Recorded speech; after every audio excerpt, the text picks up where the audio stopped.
everybody, welcome back to my YouTube channel. Nga bulijjo nze nabagesera Sarah mba ntuuse nate okutusako program Let's Talk About It. Yes, thank you so much for subscribing, for liking, sharing and commenting. Olunaku olwaleero tulina omwami gwe tulina olunaku olwaleero.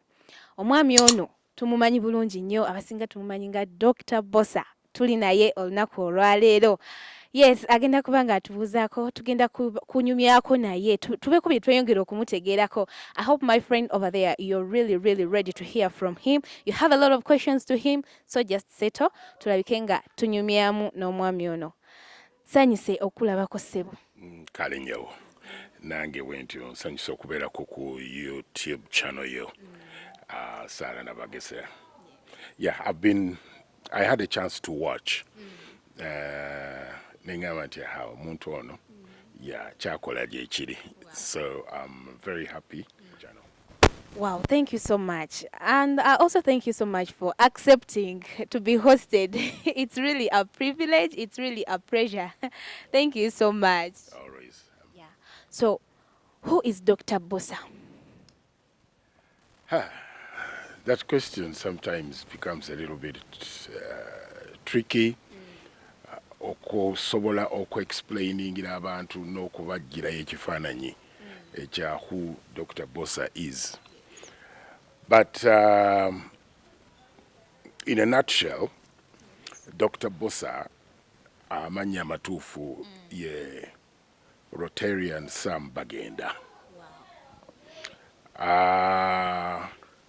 I'm the firstborn of Omusawo Bakiranze, Sam Bakiranze, ne Omusomesa Margaret Bakiranze.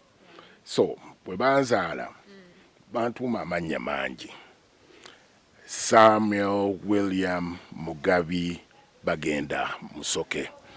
I think that was the excitement yoku ya firstborn nga ayingiddewo. So muli omu ndowooza yampanga amannya.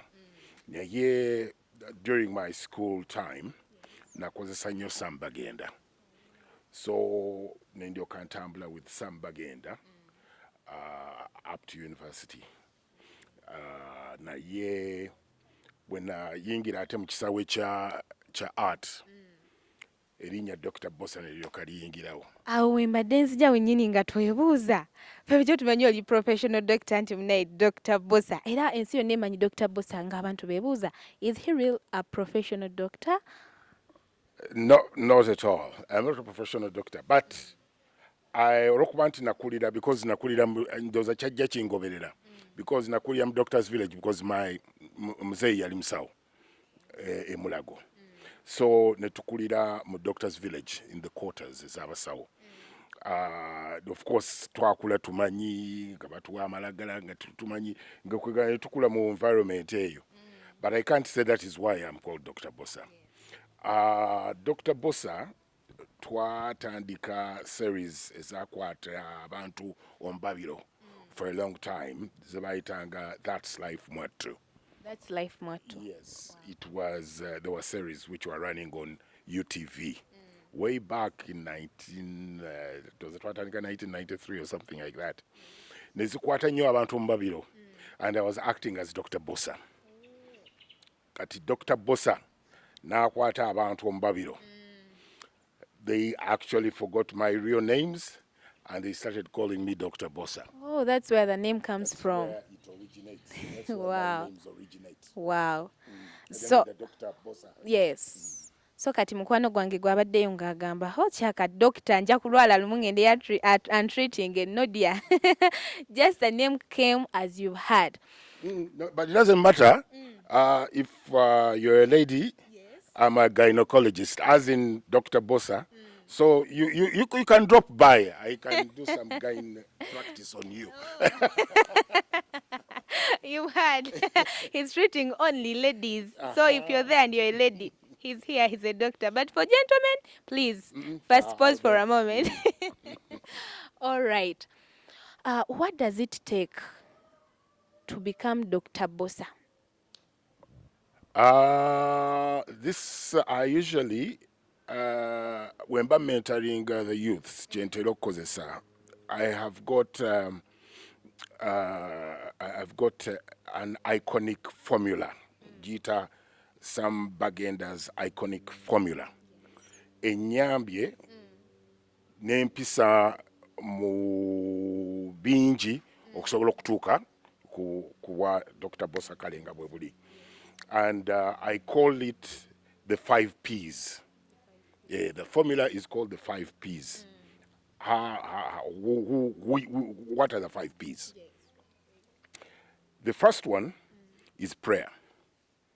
I pray. I'm a prayer warrior. I pray. I always thank God or obulamu atine musaba or keeping on to move on and so on. No musaba all the blessings, ne favor. Yes, that is very important. Chikulu nnyo okubeera kumpi ne God because yatutonda kumpi ne God. When you distance yourself from God, naye akulekerera.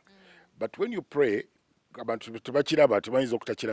but when you pray, God really listens because that is the first P. The second P is patience. Obugumiikiriza bwetaagisa nnyo mu bulamu bwaffe. Oli omwana ayinza okubanga kakati ye teyamanya nze byempiseemu up to this. It takes a lot of patience. Obugumiikiriza kuba nti osobola okubeera tewali kupapa wopapa ogwa. Awo wennyini wenjagala otunnyonnyolere kubanga abantu abamu bwe bakulaba kati ng'abavubuka abali eyo n'alaba Dr. Bosa kati he is very popular ensi yonna emumanyi alowooza oluusi ekintu wakigwamu bugwi. Tusaba otunnyonnyoleko ku patience eyo. How has it helped you to be what you are today? Yes, okay. Lwakuba tukyagenda mu P's. Naye the patience, I'll expound on that. For example,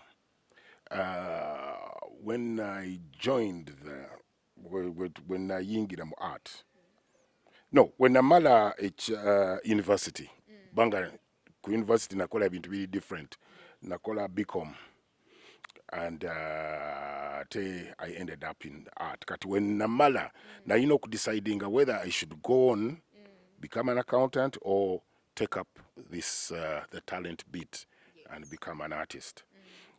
Naye when natunuulira ne ngamba accountant bangi naye by then the industry ya art yali erimu abantu nga batonotono ne ngamba let me take up art. So I started art in a very humble way because my parents were the middle class people, so tebalina sente nyingi nnyo. So nendyoka joining Ebonies. Ebonies na joining as a singer. Yes, because I was nali nyimbanga mu church. So it was by then it was Jimmy Katumba with the Ebonies. So nendyoka getting involved. Naye nga tulina rehearsals nasulanga kabowa. Naye nga tulina rehearsals, I'll give one of the examples. Naye nga tulina rehearsals Batu Valley. Naye nga ne sente ezigenda for rehearsals sizirina. Naye nga ate olina okubeera perfect, olina okubeera yo in time, olina okubeera, you know, it takes that. You're available and so on. So ng'omanyi ng'olina okutambula nga natambulanga okuva e Kabowa okutuuka ku Batu Valley gye twakoleranga rehearsals. At times ng'olinda bulinzi wali kamala batwala edda nga taxi nga zirina akameeme. Kati akameeme nga kali free of charge. Kakati nga olina okulinda taxi conductor n'akutunuza ekisa n'omusaba n'otuulako kameeme osobola okugenda. And that kept on kwegamba omuntu atalina patience n'akamu n'akatono Andigambya akambiveemu bino bannange binnemye kambikole ki kambireke. But I was nafuna obugumiikiriza obwo obwannyamba okuba nti kwegamba neŋŋenda nakyo nenkigumira paka weewaayo kumalirira noga wadde kiri like obulumi mwebuli naye I have to persist. Yes. That brings me to the third P. Yes. What is it? Persistence. Okuba nti olemerako. ebintu we nabeereranga nga tukola rehearsals naye nga bakugamba ng'okola ne bakugamba ekyo kikyamu tokoze kituufu kiddemu kiddemu ng'oluusi golaba okikoze na bulungi naye olinga kikoze obulungi naye kiddemu because of Ebonies being perfectionists nga tebamala gatwala kintu kyonna kiri awo so nga olina okulemerako n'ogamba nti I'll do it so kati olaba patience ne persistence ebikwataganaawo obikwasizaawo then fourth P, passion. Wow. Passion ng'ekintu olina okukyagala kiviira ddala ku mutima so nabeeranga ne patience eyo ne persistence olw'okuba nti ekintu nali nkikola ki nga nakyagala nakiteekamu omukwano kati kino nkisomesa nnyo abaana n'abavubuka even people out there not even just youths but even abantu abakulu I'll give you an example ku kintu kya passion nti noba ng'okola omulimu nga bakuwa omulimu gwoba wasoma oli accountant somewhere ogenda otuuka mu time okola nomala novaawo and so on and so forth nokola for about 6 years naye nga tebakukuza naye ate newabaawo n'omuntu omulala najja in about 1 year nga bamukuza what am I trying to say nti oli ateeka okuba nga yakolanga ng'akola bukozi routine tayagala bwagazi akola lwakuba he's meant to work oba I need to get something a living and so on naye nga tolaga mukwano gw'ekintu tokulembeza kintu kya ssente naye nga tolaga mukwano nkubuulire emirimu gyaffe na buli kintu kyonna kye tukola biba bitulaba era otakiraga mukwano otakiraga the love it betrays you so passion is very important in whatever we do sigamba only in our art or something but omulimu gwonna gwoba otakinze on you need to put in that element of passion so fourth P is passion then the last P is positivity to be very positive omuntu omu ayinza okubeerawo n'agamba nti naye omanyi nti nze sijja nagenda kufuna passport ewaffe mu family yaffe sirabangayo omuntu yenna agenda bwetu tewali eyali alinya ennyonyi yeyinze kakati ate nzaani era nze nange sijja kugezaako kufuna na passport enki so that is the negativity eri mu bantu abamu twasiraana tetukyakola and so on so positivity you have always to be positive nti I have to get there whatever it takes I have got to get there that is where your mindset is so those 5 P's zinyambye okutuuka n'okubeera kyendi yes wow that's so interesting gwe mukwano gwange ali eyo otunulira omuntu nga Dr. Bosa omwegombo gabannaye how do I get there you've got to know the 5 P's just ziteeke mu nkola olabe one time ojja kubanga bwali oba olyawo ng'osinga nawo yes thank you so much kyetwagalira ddala kubanga kakati fe tutuuse osikamuko oba oyagala notemamuko awo katono oleteeka omuntu anatekinga on and there is this belief sometimes abantu abasinga bendabye oba balowooza nti oba nava buvi mu ggulu nenzija bwe nti saakula nti ndi mwana neŋŋenda nga nkula bwe nti mitendera gy'okukula balowooza nti najja buzi nengwa bugwe bwe nti saakula nga olinawo otuuse tamanya process gy'ozooyitamu it has been a long process it's been a very long process that will be another day probably to naye I've gone through a lot okusobola okutuuka wentuuse Okay, Dr. Bosa, everyone is talking about the Ebonies ku stage muchikubira ddala no one really can compete with you ku kintu kya stage. Ebonies eno ekyebuuzibwa mugitambuza mutya oba oli awo nti sente mmwe mugyeteramu sente mwina abateekamu sente kijja kitya okuba nga yeri ku ntikko? Ebonies, first of all, it is you won't believe. Yaliwo when I was even very young, when I was in P7. Yes, webaji founding it. Nali in P7 because our Jimmy Katumba were in there. And to be very honest with you, edobozi yange okubreakinga omanyi okuva mu dobozi akatonotono ako okusobola okugejjamuko was in P7 ngegenya nnyo Jimmy Katumba nkuyimba. But Ebonies was founded by Owekitiibwa J.W. Katende, and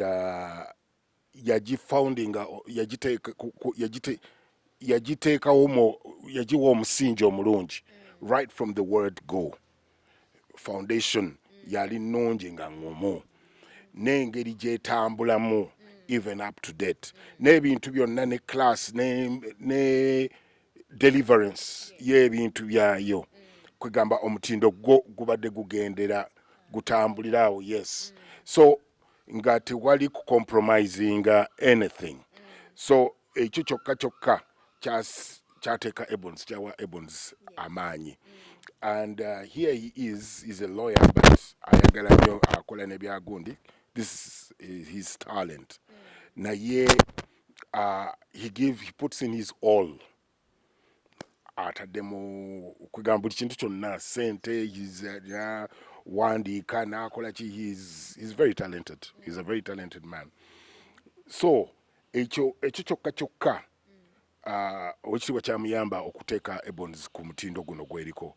Ebonies bwe tuba tukola ebintu byaffe, for example, tewaliwo kwemalirira nti naye we work as a team. Teamwork. There's a lot of teamwork in the Ebonies. Nti production okugenda okuvaayo, buli omu yenna aba yeewulira nti nina ettofaali Taddeko.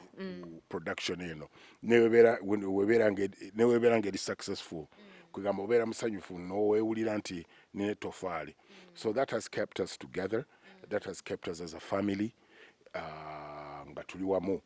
Naye ne productions zetukola ngera bwe nkugambye tetumala ga compromising na kugamba nti kuyisaawo buyisa.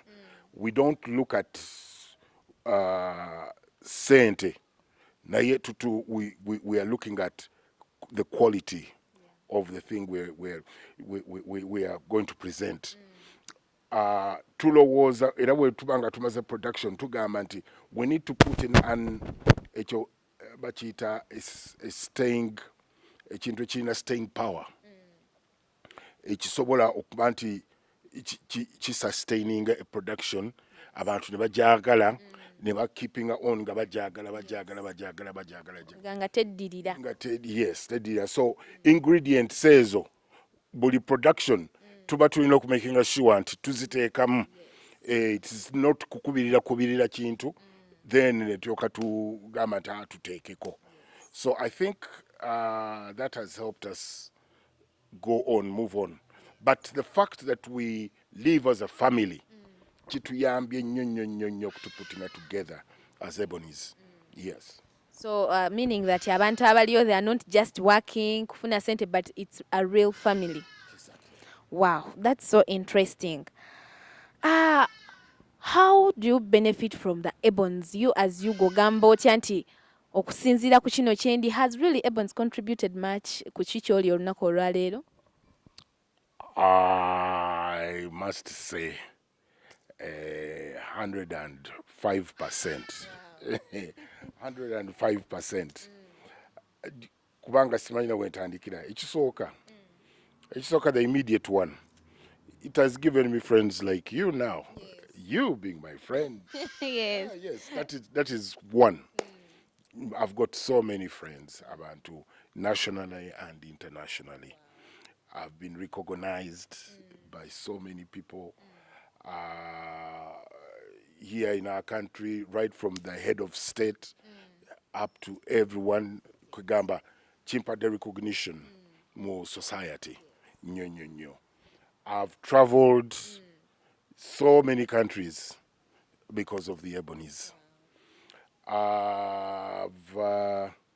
Nga bw'onoolaba nina my family yonna dependinze ku Ebonies. I mean abaana bonna mbasomesereza ku Ebonies. You've seen the degrees that are in degrees mu nyumba mulimu degrees nga 5. Yes, zonna basomedde ku gundi, and they're all out there doing well. N'abato nabo gye bali bonna bali fine, and it is all because of Ebonies. Doctor, but most important thing is gyemikwano egyo bano bonna abantu appreciating kyenkola. I'm very humbled, and as I said, it is era because of the Ebonies okusobola okufuna emikwano egyo. Wow.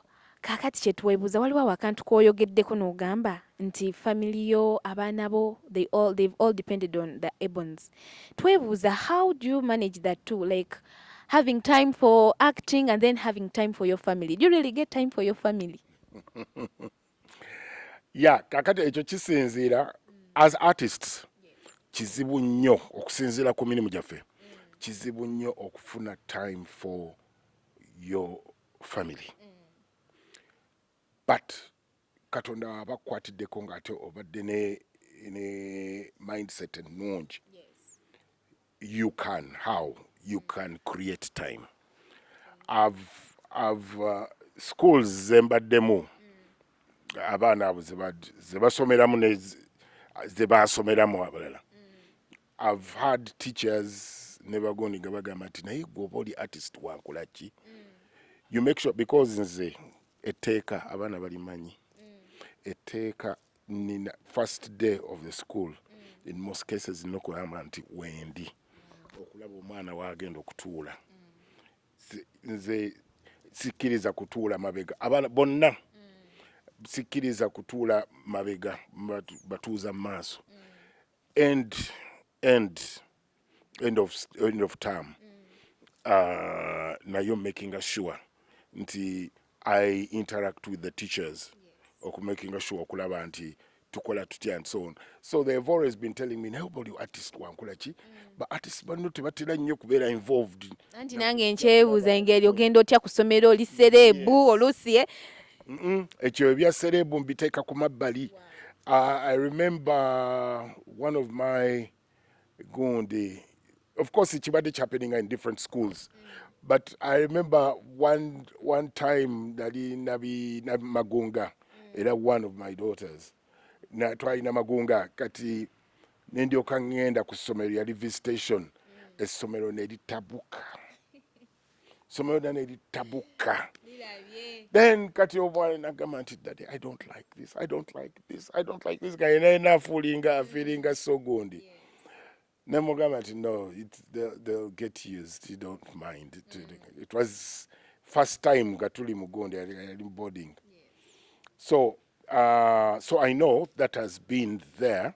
Naye ate nakyo nkyebaliza Katonda engeri gye nkuzizaamu abaana bange, naye era nkiteeka mu Katonda nti none of them, bonna, they have been going to Gayaza, they have been their schools, bonna bali Nabisunsa, bonna bali, but none of them agenda neyefuula nti okay, nze ndi mwana wa gundi, nti wakitalo nnyo, like that pride. Down to earth. Wow. I think they've also seen it with me. I mean, I try to be down to earth. So they have they have adopted that kind of thing.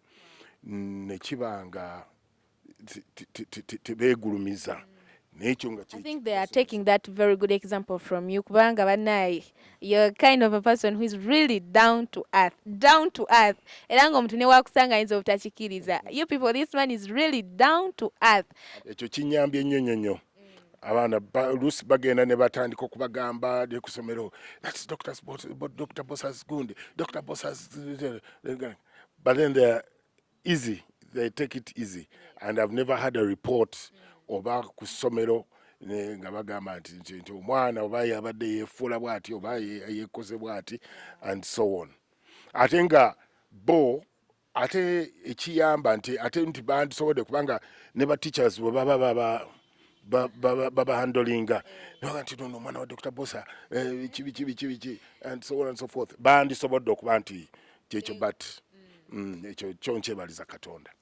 Wow, naffe tukikwebaliza kuba munnange. Being down to earth is something that is really, really very important. Olaba omuntu aba just yakavaayo katono nga tena nakye yabadde n'anako okwegulumiza. Naye omuntu abedde mu kintu for all those good years okubanga you're still down to earth. Nga you can even still Sarah to be here. It's really a privilege. Thank you so much for that. Yes, I want to remind you that we are sponsored by PrimeLearn, and PrimeLearn is an app that has got all the education problems solved.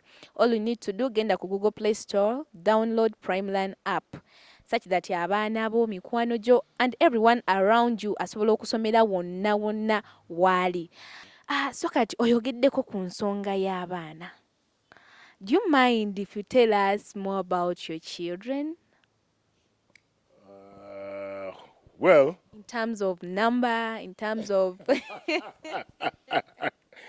kakati awo olese kye bayita obuzibu kubanga